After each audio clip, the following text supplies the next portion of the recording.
morning, students.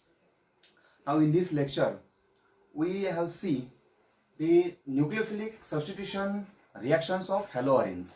One of the important part of this chapter, nucleophilic substitution reactions. We have already known how proceed the nucleophilic substitution reactions. In alkyl halides, these are R bond X. X having partially negative charge and R having partially positive charge. This X will be substituted easily as like OH minus असेल किंवा another nucleophile to formation of alcohols and liberate this leaving group. In this reaction, generally nucleophilic substitution reaction, because this OH substitute this X minus, all negatively charged ions are nucleophile. काय म्हणू आपण त्यांना nucleophile. काय form होतं OH. दोन प्रकारच्या reactions असतात, आपण बघितलं होतं. एक असते SN2, दुसरी असते SN1. कोणती आहे? SN2 and SN1. आता ह्यांची जी रिएक्टिव्हिटी आहे ती परत आपण प्रायमरी, सेकंडरी, टर्शियरी याच्यावरती डिपेंड आहे. रिस्पेक्टिव्हली आपण स्टडी केला होता.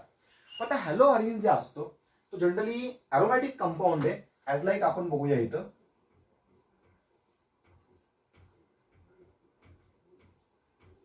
हा आहे क्लोरोबेन्झिन. कोण आहे हा? क्लोरोबेन्झिन.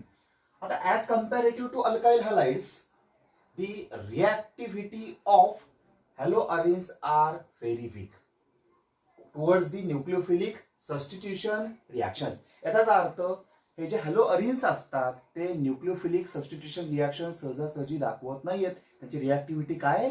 लो आहे. आता लो रिएक्टिव्हिटी का आहे? दोन इम्पॉर्टंट फॅक्टर्स आहेत. पहिला आहे रेझोनन्स इफेक्ट. कुठला आहे?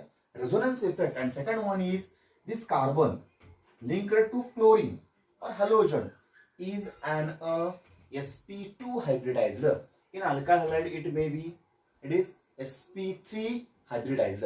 दोन important reason. First one is this carbon attached to chlorine becomes sp2 hybridized, and second reason is resonating structures or resonating effects. काय बघूया आपण? This chlorine having electronic configuration Cl atomic number 17 आहे. 1s2, 2s2, 2p6, 3s2, 3p5. In outermost cell, number of total electrons 7. इथे 7 आहेत. त्याच्यामध्ये S मध्ये loan pair of electrons आहेत. P मध्ये 1, 2, 3, 4 and 5. Only one unpaired electron they bond form with carbon. आता तीन इलेक्ट्रॉनच्या पेअर्स राहिल्या त्या येतात क्लोरीन वरती.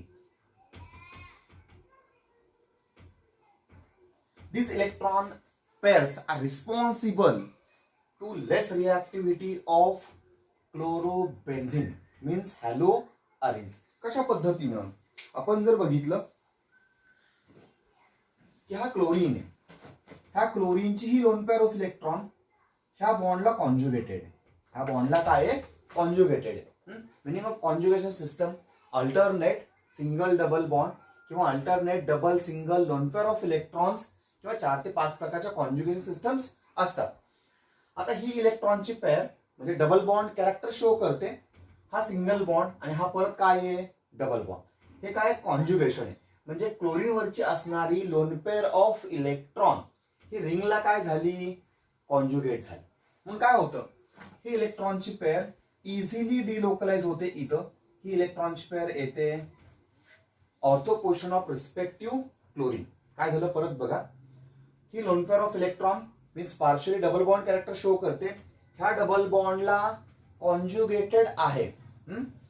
Double bond, single bond, double bond. याचा अर्थ lone pair, single bond, double bond याला म्हणतो आपण कॉन्जुगेशन. ही lone pair of electron delocalise झाली. हा कुठं आला? या पोझिशन वरती. हे झालं फर्स्ट रेझोनेटिंग स्ट्रक्चर. याच्यापासून दुसरं रेझोनेटिंग स्ट्रक्चर तयार होतं. इथे डबल बॉन्ड आला. हा Cl. याची इलेक्ट्रॉनची पेअर डोनेट झाली म्हणून याच्यावरती चार्ज कोणता आला? पॉझिटिव्ह. कोणावरती? क्लोरीन वरती. इथे डबल बॉन्ड फॉर्म झाला. या ठिकाणी चार्ज येतो निगेटिव्ह. हा कोणता आला? पॉझिटिव्ह. परत remaining system as it is. This is second resonating structure. काय झालं? Second resonating structure. क्लोरीन वरती पॉझिटिव्ह का आलं? सिंपल आहे की इलेक्ट्रॉनची पेअर डोनेट झाल्यानंतर हे दोन्ही इलेक्ट्रॉन क्लोरीनचे होते, त्याने इलेक्ट्रॉन कोणाला दिले? कार्बनला. त्याचा एक इलेक्ट्रॉन लॉस झाला म्हणून आपण काय लिहिलं? Positive charge. इथं निगेटिव्ह चार्ज आला. ऍक्च्युली पाय इलेक्ट्रॉनची पेअर याच्यावरती आली, पण मी दाखवताना एकच निगेटिव्ह चार्ज दाखवलंय. त्याला कारण आहे का तर हा बॉन्ड फॉर्म होताना एक इलेक्ट्रॉन या कार्बनचे, एक इलेक्ट्रॉन या कार्बनचे, हे दोन्ही याच्यावरती आले. ऑलरेडी त्याचा एक होता, एक कुणाचा आला? एक्स्ट्रा, म्हणून त्याच्यावर चार्ज कुठला? निगेटिव्ह. परत काय होतं? ही इलेक्ट्रॉनची पेअर या ठिकाणी डिलोकलाइज होते. हा जो आहे तो परत पॅरा पोर्शनला काय येतो? निगेटिव्ह चार्ज येतो. त्याला आपण डिलोकलायझेशन म्हणू शकतो. थर्ड रेझोनेटिंग स्ट्रक्चर तयार होतं. इलेक्ट्रॉनची पेअर डिलोकलाइज झाली. इथं आला डबल बॉन्ड, इथं पण double bond as it is. Chlorine हा दोन लोन पेअर ऑफ इलेक्ट्रॉन्स. इथं काय झालं? निगेटिव्ह चार्ज आला, याच्यावरती असणारा हा पॉझिटिव्ह चार्ज. हे थर्ड रेझोनेटिंग स्ट्रक्चर क्रिएट झालं. आता परत काय होतं बघा पुढं नेक्स्ट स्टेपला. परत या ठिकाणी ही इलेक्ट्रॉनची पेअर या ठिकाणी डिलोकलाइज होते. हा येतो या पोझिशनला, कुठला? Negative charge. आणि फोर्थ रेझोनेटिंग स्ट्रक्चर तयार होतं. इथं निगेटिव्ह चार्ज आला, हा डबल बॉन्ड, डबल बॉन्ड. इथं हा क्लोरीन, इथं कोणता आला? Positive charge. Fourth resonating structure. फिफ्थला परत काय होतं बघा, ही इलेक्ट्रॉनची पेअर डिलोकलाइज होते. ही पेअर परत कुणावरती येते? क्लोरीन वरती. आणि final and fifth resonating structure तयार होतं.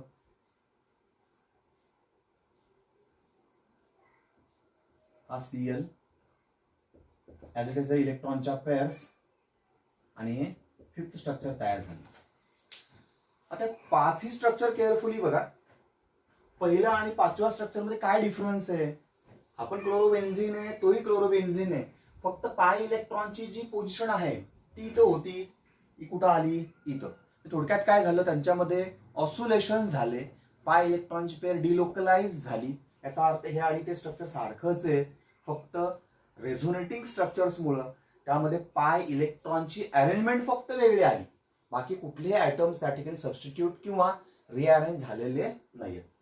आता तीन स्ट्रक्चरला केअरफुली बघा. या तिन्ही स्ट्रक्चरमध्ये chlorine double bonded with carbon. Most important thing, this carbon double bonded with chlorine. या ठिकाणी पण आर म्हणजे कार्बनच आहे. या ठिकाणी आर म्हणजे काय आहे? हा कार्बन आहे. हा कार्बन आणि हा बॉन्ड आहे. जवळपास याची जी बॉन्ड लेंथ असते ती असते 178 PM पिकोमीटर मध्ये. हा carbon double bonded with chlorine 169 PM. What happen?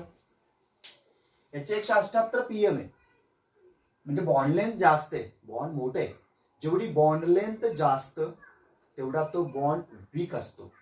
जेवढी बॉन्ड लेंथ कमी तेवढा तो स्ट्रॉंग असतो. दुसरं, single bond is weaker than double bond. Double bond पेक्षा सिंगल बॉन्ड हा कसा असतो? वीक. म्हणून या ठिकाणचा एक्स हा बॉन्ड इझिली ब्रेक होऊ शकतो आणि हा हॅलोजन बाहेर पडू शकतो. हा डबल बॉन्ड सहजासहजी ब्रेक करता येत नाही. काय सांगितलं मी?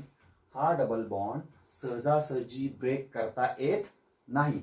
म्हणून आपण सांगू शकतो की हॅलो अरिन्स मध्ये हा क्लोरीन मला सबस्टिट्यूट करायचंय, तर तो सहजासहजी सबस्टिट्यूट होतो का? होत नाही. तर ड्यू टू रेझोनेटिंग स्ट्रक्चर्स किंवा resonating effect this chlorine double bonded with carbon, double bonded with carbon, and this double bond is stronger as compared to CX bond in alkyl halide. Understand? Okay. म्हणून हा reaction सहजसहजी दाखवतात का? तर दाखवत नाहीयेत. आता आपल्याला पुढे काय करायचंय की नेमक्या रिएक्शन्स होतात कशा, कशा पद्धतीने कराव्या लागतील त्याही बघूया. दोन महत्वाचे पॉइंट लक्षात आले.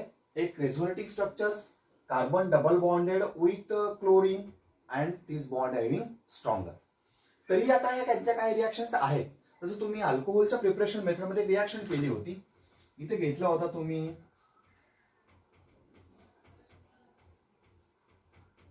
क्लोरोबेन्झिन, याच्यावरती फर्स्ट ऍक्शन केली NaOH ची, पण या ठिकाणी तुम्ही व्हेरी हाय टेम्परेचर यूज केलं, 623 kelvin temperature and near about 300 kelvin pressure. एवढं हाय प्रेशर तुम्ही अप्लाय केलं. मी काय सांगितलं, हा सहजासहजी रिॲक्ट होत नाही, म्हणून तुम्ही काय केलं, हाय टेम्परेचर अप्लाय केलं, 300 केल्विन प्रेशर अप्लाय केलं आणि मग बेस बरोबर ती रिॲक्शन केली. झालं काय, हा Cl सबस्टिट्यूट झाला ONA आणि इथं फॉर्म झालं सोडियम फिनॉक्साइड. काय झालं, सोडियम फिनॉक्साइड. मग तुम्ही याचं ऍसिड हायड्रोलिसिस केलं, HCl in presence of water, HCl in presence of water. काय झालं, हा ONA सबस्टिट्यूट झाला इथल्या OH न आणि फॉर्म झाला अल्कोहोल.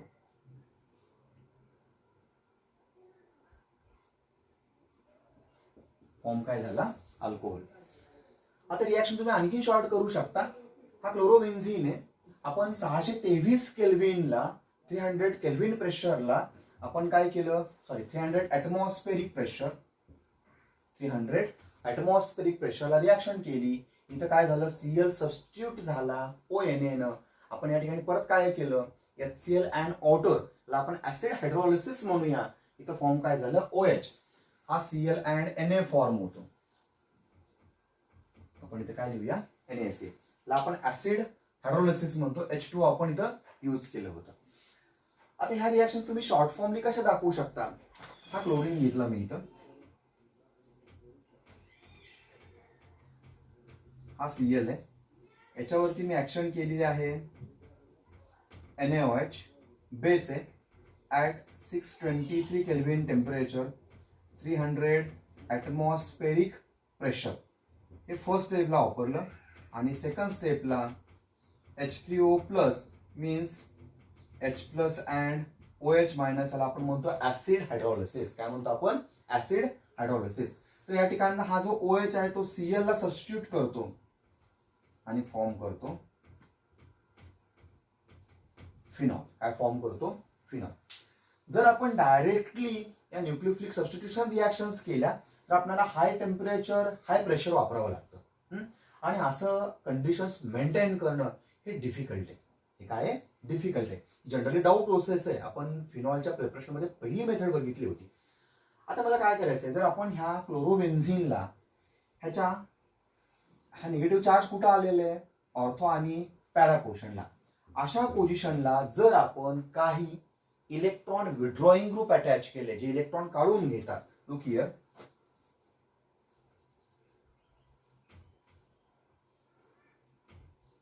This is chlorobenzene.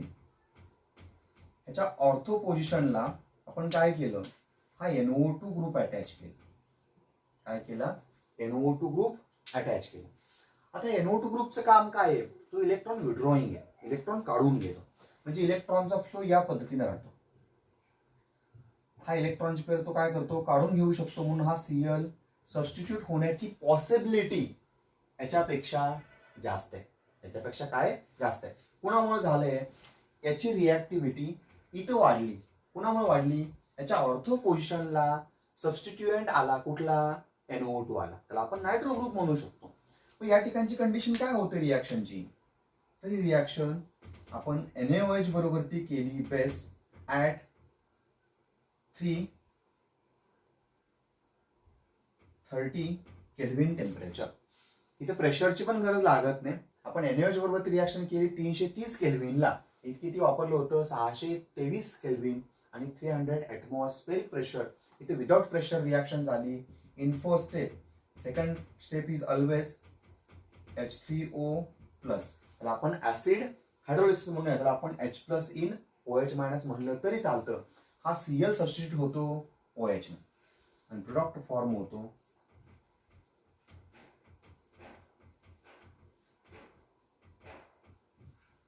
हा आहे NO2 प्लस इथे फॉर्म होतो NaCl.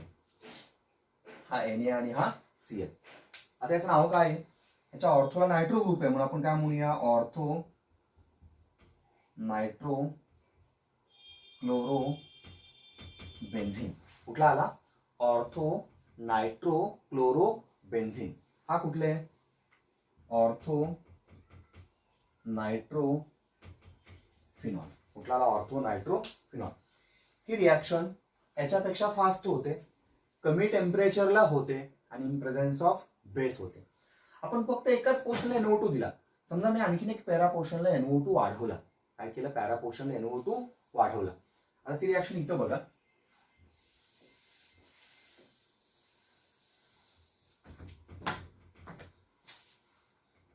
इथं परत घेतला मी क्लोरोबेन्झिन,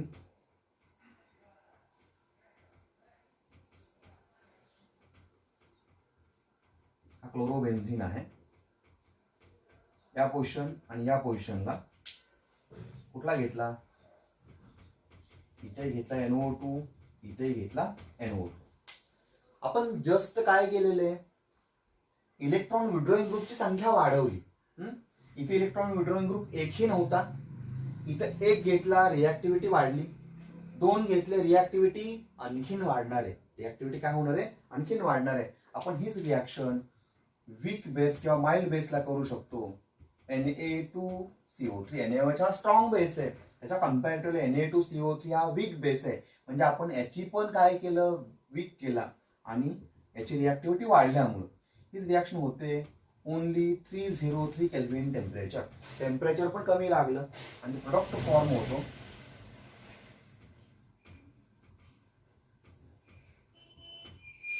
हा येतो OH, इथं आहे NO2, इथं पण आहे NO2 आणि इथं सेकंड स्टेपला आपला काय घ्यावं लागतं, H3O+.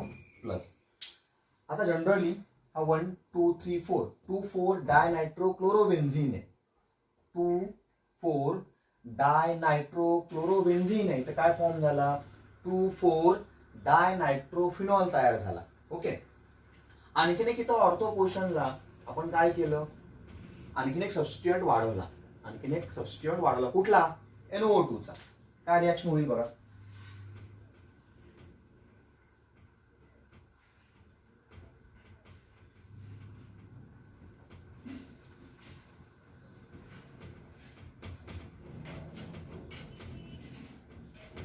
तीन NO2 ग्रुप झाले 3. As a number of electron withdrawing group at ortho and para portion increases, reactivity increases. इथं रिॲक्शन जस्ट होणार आहे H2O लाच. इथं आपल्याला बेसची पण डायरेक्टली गरज पडणार नाही आणि जस्ट आपण काय केलं, याला फॉर्म केलं. इथं फॉर्म होतो म्हणजे कुठला, 2,4,6 trinitrophenol. 2,4 6 trinitrophenol called as picric acid. काय म्हणून आपण, picric acid is an explosive compound. काय म्हणून आपण त्याला, इज ॲन एक्सप्लोझिव्ह कंपाऊंड. तर आपण या पद्धतीनं न्यूक्लिओफिलिक सबस्टिट्यूशन रिॲक्शन्स करू शकतो. पण डायरेक्टली जर आपण हा क्लोरोबेन्झिन घेतला तर तो लेस रिॲक्टिव्ह आहे टुवर्ड्स न्यूक्लिओफिलिक सबस्टिट्यूशन रिॲक्शन. कशामुळं, तर आपण सांगितलं होतं की डबल बॉन्ड कॅरेक्टर येते आणि हा काय असणार आहे, तर तो कार्बन हा sp2 हायब्रिडाइज्ड आहे. आता SN1 आणि SN2 का दाखवत नसतील याच्याकडे लक्ष द्या. इथं आता हा काय आहे, क्लोरोबेन्झिन. जर आपण SN2 चा विचार केला तर आपल्याला याच्या बॅकसाइडने अटॅक होतो. कशामध्ये, SN2 मध्ये. ह्या बॅकसाइडने अटॅक करताना ही अरोमॅटिक रिंग स्टेरिक हिंड्रान्स क्रिएट करते. म्हणून ह्या कार्बन वरती जो अटॅक होणार आहे तो बॅकसाइडनं पॉसिबल नाही. म्हणून SN2 मेकॅनिझम रिॲक्शन होऊ शकत नाही. SN1 का पॉसिबल नाहीये, तर SN1 होण्यासाठी ही इलेक्ट्रॉन पेअर याच्यावरती यावी लागते आणि या ठिकाणी फिनॉक्साइड आयन तयार व्हावा लागतो. जर हा फिनॉक्साइड आयन तयार झाला तरी हा स्टेबल नाहीये. का, तर हा पॉझिटिव्ह चार्ज डबल बॉन्डला कॉन्ज्युगेटेड नाहीये. कॉन्ज्युगेशन कसं असतं, positive charge single bond double bond. इथे पॉझिटिव्ह चार्ज आणि लगेच डबल येतोय किंवा पॉझिटिव्ह चार्ज आणि सिंगल येतोय. म्हणजे हा कॉन्ज्युगेटेड आहे का, नाही. दुसरं, हा इलेक्ट्रॉनची पेअर रिंगला देतो. ही इलेक्ट्रॉनची पेअर क्लोरीन वरती येऊ शकत नाही. या दोन्ही रिझनमुळे SN1 आणि SN2 यांच्यामध्ये सहजासहजी पॉसिबल होणार नाही. मग आपण काय सांगू शकतो, जर आपण ह्या हॅलो अरिन्स वरती जर आपण ऑर्थो आणि पॅरा पोर्शनला इलेक्ट्रॉन विड्रॉईंग ग्रुप सबस्टिट्यूट केले तर त्यांची रिॲक्टिव्हिटी काय होणार आहे, वाढणार आहे. तुम्ही जस्ट लक्षात ठेवा, क्लोरोबेन्झिनचं कन्व्हर्जन आपण कशामध्ये केलं, फिनॉल मध्ये, हाय टेम्परेचर हाय प्रेशरला. त्यानंतर आपण ऑर्थो नायट्रोक्लोरोबेन्झिनचं कन्व्हर्जन केलं ऑर्थो नायट्रोफिनॉल मध्ये NaOH and 3 kelvin temperature. Similarly आपण काय केलं, इथं Na2CO3 वापरलं का तर आपण NO2 ग्रुपची संख्या वाढवलेली आहे. इथं पण आपण NO2 ग्रुपची संख्या वाढवली की रिॲक्टिव्हिटी काय होते, वाढते. नेक्स्ट लेक्चरला आपल्याला इलेक्ट्रोफिलिक सबस्टिट्यूशन रिॲक्शन स्टडी करायचे. Okay, thank you.